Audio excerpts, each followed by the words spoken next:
Saat semua orang bingung mau ngapain, saat semua orang nganggur termasuk saya ini ya, lalu tiba-tiba datanglah per-YouTuban memberi secercah cahaya memperoleh rupiah. Tapi tidak semudah itu Ferguson, tidak semudah itu. Sangat-sangat tidak mudah saat ini. Artis-artis pada nimbrung sekarang di YouTube, persaingan semakin ketat, seketat sempak. Tetaplah suka bikin video. Kalau enggak suka, ya gak usah main channel-channelan, kira-kira begitu. Hampir apes salah transfer ke rekening orang 25 juta. Untung transaksi gagal. Pas dicek saldo masih utuh 100 ribu. Kalau Anda menganggap uang itu tidak penting, saya akan share ke Anda nomor rekening saya. Dengan senang hati saya akan menerima transferan sampean-sampean semuanya. Foto KTP udah jelek, belum kawin seumur hidup lagi. Ini gaya motong kuku tahun 2020 dan berikutnya. 2020 ini semacam menjadi pembuka atas semua kejadian tahun-tahun yang akan terjadi pada 2021. Mungkin orang-orang Maya itu benar ya, dia itu prediksi kiamat tahun sekian, tahun 2012, tapi tipu sebenarnya. Harusnya 2021 tapi tipu jadi 2012. Oh gila nih ya, gerigi gini, kayak gear gitu. Kayak motong kuku seperti ini cocok untuk nggaruk, ya punggung gatel gitu kan. Saya nggak bisa bayangin orang yang potong gini ini pas cebok piye ya. Benar ini 290 juta views diupload pada tahun 2015, 5 tahun yang lalu. 290 juta mas bro, banyak ini ya. Ini sama dengan, hampir sama dengan penduduk Indonesia ini. Kita lihat saja ini.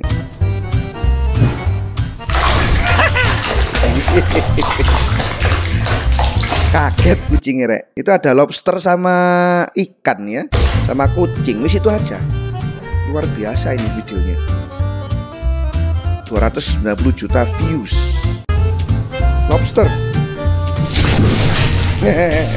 Video yang sangat sederhana, video kucing, ikan, sama lobster. Pernah kawan saya itu bilang kalau Anda upload gambar-gambar kucing, kalau Anda upload video-video kucing, itu membawa hoki bagi yang ngeliat dan bagi yang upload. Itu ada mitos begitu. Mungkin karena faktor ada namanya boneka, apa itu namanya? Boneka kucing gitu ya, boneka kucing.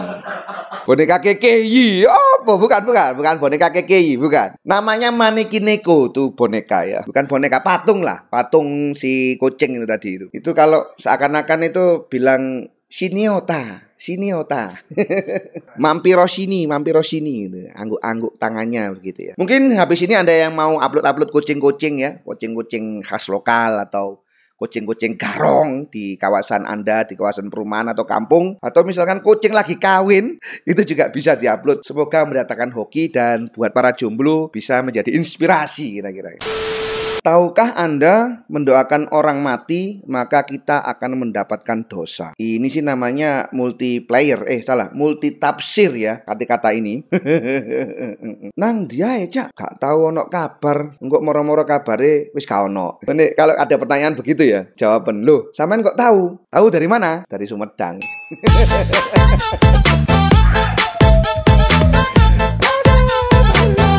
Apapun itu kita berdoa semoga saja kita nanti husnul khotimah. Penyewa dari neraka, tertipu wajah cantik kulit putih. Gadis ini kaget melihat kondisi rumahnya yang disewa seorang teman. Kita lihat ini beritanya tentang apa sih? Ini kejadiannya di Malaysia ya. Alhamdulillah di Malaysia. Kalaupun terjadi di Indonesia ya ini aib. Itu mengapa mungkin orang Malaysia akhirnya meminta pertolongan orang-orang Indonesia untuk datang ke sana sebagai pegawai. Tubuh apa? Sarung loh bro. Tubuh apa tuh? Hah? Sarung gitu loh. Ini lihat itu ada mangganya ya.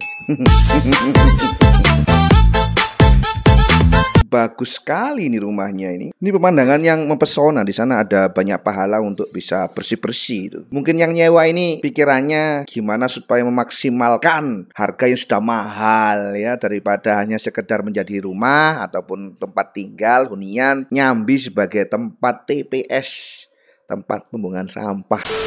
Sepeda motor listrik dari Lombok Ya, ini era listrik itu sudah datang ya, sudah menggema saat ini. Bahkan Anda dengan mudah saat ini bisa membeli sepeda motor listrik. Kalau lihat di beberapa ulasan channel-channel otomotif, sepeda motor listrik dari Surabaya yaitu Gesit sudah ada. Cuma harganya kelas dunia, 20-an. 27 bahkan lebih, 27 jutaan segituan. Dan yang lebih penting bahwa sepeda motor listrik ini sebenarnya juga menjadi jembatan bagi kelas menengah, kelas-kelas pedagang atau orang-orang yang biasa supaya bisa meraih tingkat ataupun kelas lebih tinggi ya, bisa beli mobil. Nah itu modalnya awalnya itu sepeda motor ini. Kalau nggak salah di Taiwan itu sepeda motor itu, sepeda listrik, sepeda motor lah, pokoknya sepeda itu mendapatkan privilege. Kalau misalkan dia di stopan gitu, mobil ada garis lainnya itu sepeda boleh di depan gitu kan, supaya nggak terlambat ataupun bisa duluan saat lampu merah. Ini adalah sepeda motor listrik dari Lombok. Saya dapat dari akunnya Bapak Gubernur ya. Jadi ini sepeda motornya ini bisa kecepatan 90 km per jam dan sekali charge bisa 120 sampai 130 kilo. Bentuknya kayak supermoto begini bentuknya ya. Ada juga seperti ini bentuknya. Maju terus karya-karya tanah air, ini harus diapresiasi. Kelas dunia. Ada Bayu Akinfenwa, pesepak bola profesional berbobot 102 kg. Ini sih anomali dari sebuah fenomena alam ini ya. Saat dimana pesepak bola itu biasanya berbadan bagus, ini berbeda. Ini tinggi besar kayak Randu Alas ini. Kayak di Indonesia itu ada fenomena Mas Alif Bakta itu. Saya misalkan dengan banyak YouTuber yang lain itu berharap subscriber. Kalau Mas Alif Bakta ini tidak berharap subscriber. Moro-moro orang-orang itu langsung aja subscribe ke dia. Itu juga anomali. Jadi ini adalah pemain yang berbobot anjane emang 102 kg itu kayak saya ya. Maksudnya itu 1 kintal gitu, hampir 1 ton kurang 900 kilo. Oke, ini fenomena yang sangat menarik sekali. Anomali betul-betul. Dan memang banyak sekali ya. Misalkan apakah seseorang bisa bergaji sama kayak pesepak bola profesional? Itu ada kejadian di Inggris, namanya Arsenal Fans TV. Itu di ranking sebagai salah satu channel dengan penghasilan yang tertinggi ya di Inggris sana. Sekitar 200 pound sterling per bulan. Jadi itu juga nggak usah keringetan sepak bola. Yang penting bahas-bahas kalau gitu tentang Arsenal. Subscribernya 1,1 juta dan pendapatannya segitu. Itu hampir sama dengan pendapatannya seorang pesepak bola profesional. Fans padahal ya. Bisa ternyata. Kalau kamu ingin sukses maka harus berusaha. Dia aja bisa, masa kamu enggak?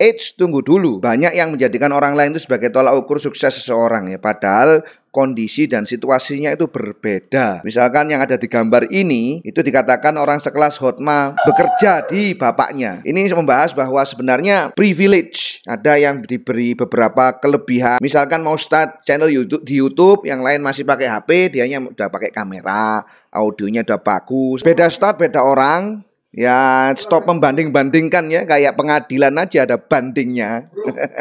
Stop membandingkan diri dengan orang lain ya. Untuk inspirasi oke lah membandingkan diri dengan orang lain. Jangan bandingkan sudah. Tapi kadang-kadang juga detail konteks dan ya kondisi situasi itu berbeda satu dengan yang lain. Ya tahu dari mana kok bisa statement begitu? Dari Sumedang.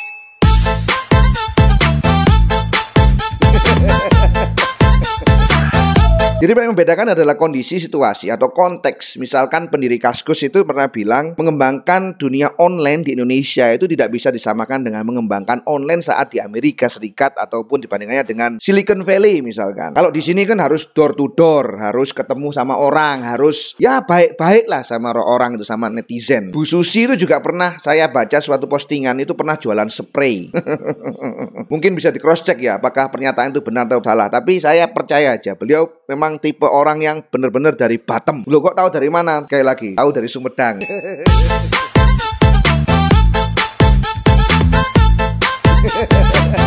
Makanya biasanya kalau ada orang-orang misalkan kayak yang sudah jadi-jadi atau kita kenal sukses atau kaya gitu, caranya gimana sih? Ya lakukan saja apa yang harus dilakukan, ya semoga saja takdir itu menentukan yang terbaik. Jawabannya begitu mesti kadang-kadang gitu. Karena memang ya kondisinya memang berbeda, privilege masing-masing berbeda. Karena kadang kita itu lupa ya bahwa kita harus lebih khusyuk melihat ke dalam daripada membanding-bandingkan seperti itu atau melihat keluar. Ya kalau saya sih itu namanya juga rezeki-rezekian. Makanya mungkin kalau orang Islam itu sambil nyerempet Kanjeng Nabi, misalkan sholawatan ya, berharap syafaat. Kalaupun gagal ya masih alhamdulillah dapat pahala, kan begitu. Biar kalau seumpama cahaya yang kita harapkan itu, yang kita harapkan menerangi kehidupan itu, akhirnya apa ya, kalau nggak dapat cahayanya ya paling nggak kita dituntun lah. Jadi stop banding-bandingkan, saatnya melihat ke dalam diri sendiri. Oke lah, saya kira itu saja untuk keluyuran online atau kelon episode kedua. Jumpa lagi di lain kesempatan. Ya, yang paling penting adalah semoga semua dari kita ini husnul khotimah ataupun akhir yang baik ya. Amin amin amin. Itu saja. Terima kasih, subscribe dan like. Kita ketemu di video-video kelon yang lain. Bye bye.